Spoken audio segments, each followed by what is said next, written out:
Welcome to the African Renaissance Time channel. This is your home for revolutionary black thought. I'm Brother C.C.Blackman. Today I want to start a series of conversations about integration and its long-term effects on the black community. You know, integration is thought of as, or is pretty much the national policy of black America. We're trying to integrate into white America. Many people think that we have successfully integrated into white America. We have blacks in every walk of life and every kind of economic situation, blacks who are educated. But if you really look under the hood of black America, you can see that there are some real systemic problems. During this phase of integration, which I would say began right around at the end of the 60s and right through to the current day, you've seen the total devastation of the black family. Black men and black women don't even get along well enough. We're not at replacement level, and we're not really invested in our children as we once were as a people. When I was growing up, you would always hear people talk about young, gifted, and black, and people thought it was very important to place a great emphasis on the development of our young people. But today, we've given up our young people to hip-hop and other cultural influences that may have began in the black community, but were ultimately transferred and changed into something else by Hollywood, the music industry, and the powers that be. We need to think long and hard about whether or not we want to be a people anymore. If you look at integration, it clearly says that we don't. Black people only really get excited when it's time to commiserate about not being more integrated into society.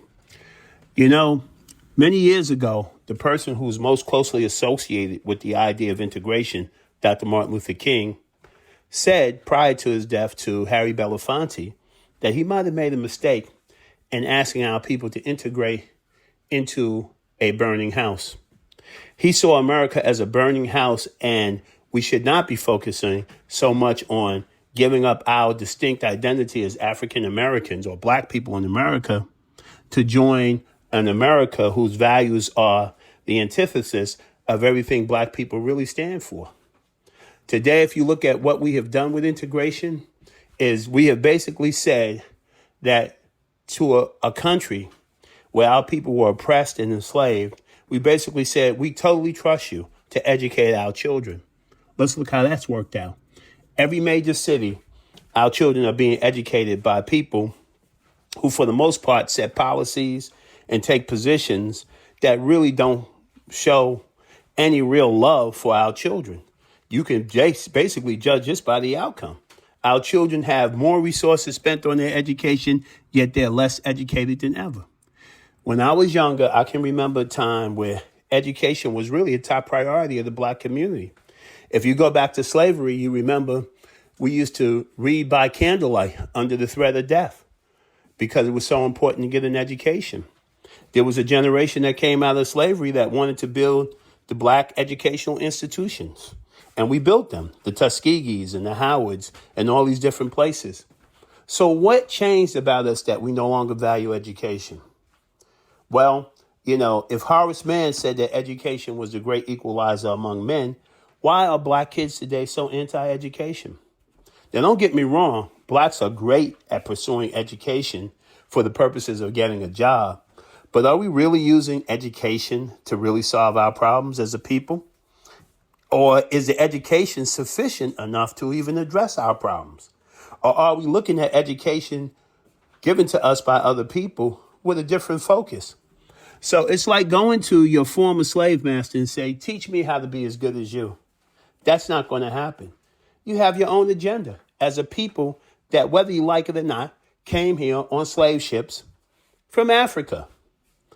It's very interesting that everything in your education asks you to forget your history, when history is a great source of your strength. So I think it's very important that in this first message, we focus on integration and its effect on education. You know, Carter G. Woodson wrote the book many years ago, The Miseducation of the Negro, in which he plainly explained that through behaviorism, you can open up any door you want to, and it will not change the condition of a people whose minds are enslaved. If you teach a man, it was his quote roughly was, if you teach a man to go through the back door and condition him to that, Even if the front door is wide open, he will not enter through. He will not go through that front door. This is very important. We are not using education with the spirit of, let me get an education to solve the problems of my people. In fact, one of our great thinkers, Dr. Amos Wilson, one of our great thinkers said that the black mind is not really used to solve black people's problems.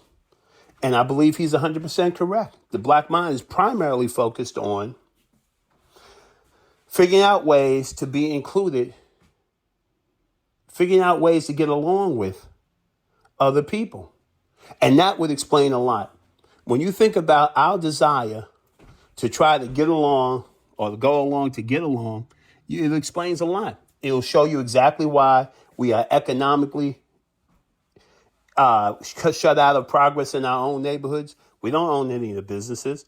We don't have any national supermarkets that we control. We have lots of rich black people. You would think they would be able to come together and say, let's solve some of the problems or let's provide opportunities in our community, because dependency is not going to make it for us. In fact, if you rely on another people to solve your problems or to think for you, you're going to be in bad shape, as we are currently. We're currently in such bad shape because it was the Honorable Marcus Garvey who said, any leadership that teaches you to depend on another people is a leadership that will enslave you. I would argue that we are more enslaved today than we've ever been as a people. Even the slave had a better understanding of his right to think for himself. But we have ceded all thinking to white folks. Whatever agenda they set for us, we follow. They say abortion is right, we jump into abortion with both feet. They tell you that a man can be a woman, we embrace all these things. Why? Why is it that we have no kind of thought on our own? In fact, white people is so funny. White people totally believe black people have lost all agency. You know, when you look at the George Floyd riots, you look at what happened to George Floyd, and I remember thinking to myself that the reaction was more about the fact that people pretended or seemed to be shocked that this kind of thing could happen. We were so sure that we had a black president that these kind of things couldn't happen. And it was a wake-up call for a lot of people. The real truth was, when I saw that knee on that man's neck or whatever, they talk about, they don't know what the cause of death was. But what I saw was that the behavior demonstrated something that black people just really don't want to accept. And that is, nobody respects us. Nobody respects us as a group. Nobody respects us as a group. White people were so sure that you're going the route of the American Indian, who was practically almost wiped out in this country, that they were in the streets. But I don't think they were in the streets because they really want to see you live such a better life. They just think that you should die more humanely than that. How do I know this? These white people are not going to give up feeding their children in concern for your children. They don't want to see blatant acts of racism, but the truth of the matter is, they're not going to solve your economic, social, or political problems. And I don't think the country, for one, is as racist as it used to be, because it don't really have to be. The biggest racist in the black community, the biggest racism confronting the black community is coming from black people themselves. In fact, if you think about people today, we are probably the biggest white supremacists you can find. Everything we do is designed to destabilize ourselves. And it doesn't make any sense unless you look at the fact that by destabilizing ourselves, we believe that we'll find a safe place to integrate into another people's culture. And what's interesting about it is we have very prominent people in the black community who have done this. They don't have to live black. They don't have to marry black. They don't have to be involved with any black struggle because they feel that they have achieved what blacks hold as a group to be the highest value, which is to be able to escape being black. So if we're trying to escape being black, then we're going in the right direction. But there's one side effect. We won't be here for very long. Black people in America are a dying breed. And we're dying in so many different ways. But most importantly, we have died because we have lost any ember of pride, any ember of self-respect, any ember of do for yourself, any respect for our ancestors who fought so that we could have the dignity of being ourselves. There's a thing about people. There's a thing that I think we miss as people. we don't think of the fact that freedom is really about autonomy, thinking for yourself and going in your own direction. When you look at the condition of the black community, homelessness, people begging on the streets, unemployment, underemployment, all the problems that we have historically had is primarily our fault. Our fault. Because the people who claim to know their history and know what's going on, they would never cede so much of the control of their lives and their community and their children to a people they didn't trust. The truth is, black Americans love white people. And there's nothing wrong with that. But the problem is they don't love themselves. This is the problem. We have no real African aesthetic in this country. We want to be everything. We think struggling for all these different identities. And when we can't decide on what we actually really are, that's a way of just failing to really respond to your problem. We have more escape mechanisms than anybody. We escape through music. Music used to be a refuge for us. Music helped us survive slavery.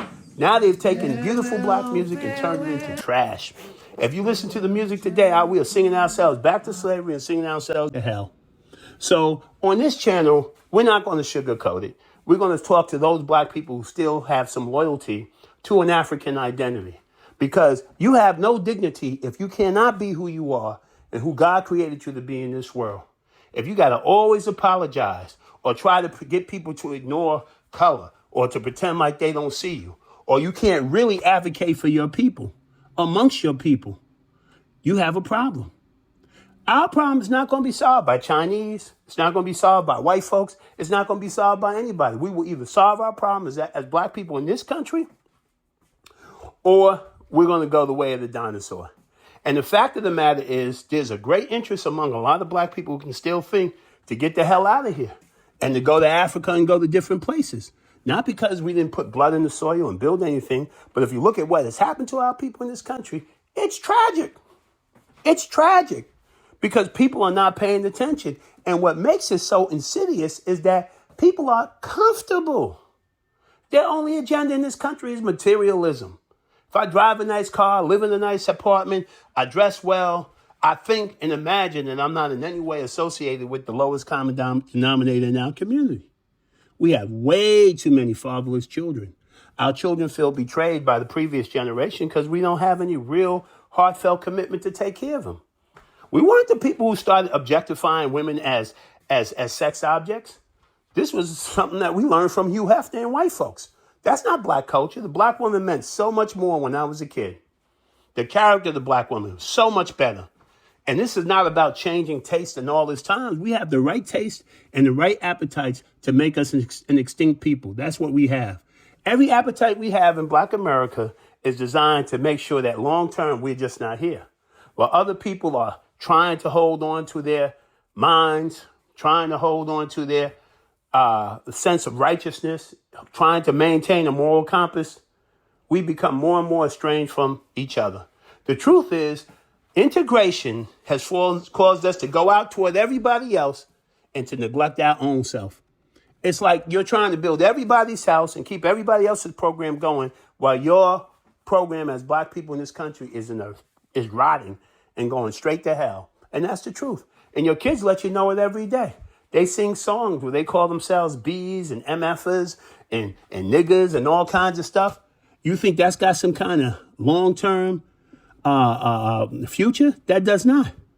So either we hate ourselves to the point that we're willing to sacrifice our children, which we've proven.